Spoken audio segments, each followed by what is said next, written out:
So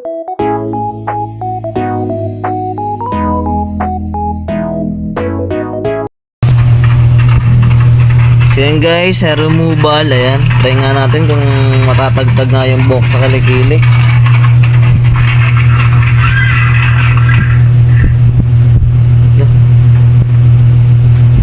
Teka lang, tulog na kaya si Charlotte?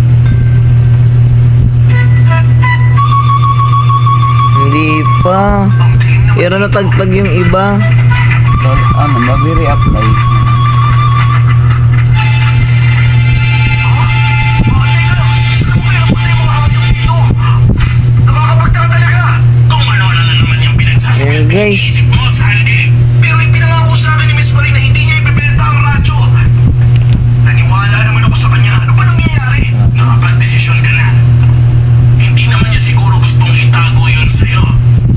Nakakainis pa naman. Effective yung hair removal natin. Parang napuputol lang siya. Kasi Charlotte at ang iba.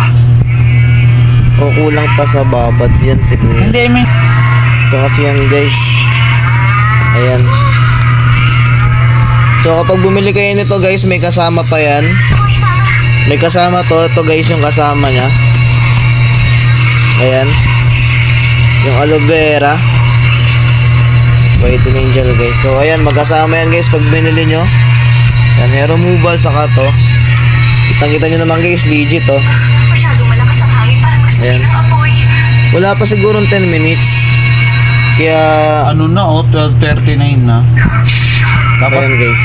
ay, Tagtag naman. 12:10 ka na sa mata naglagay. Natapos.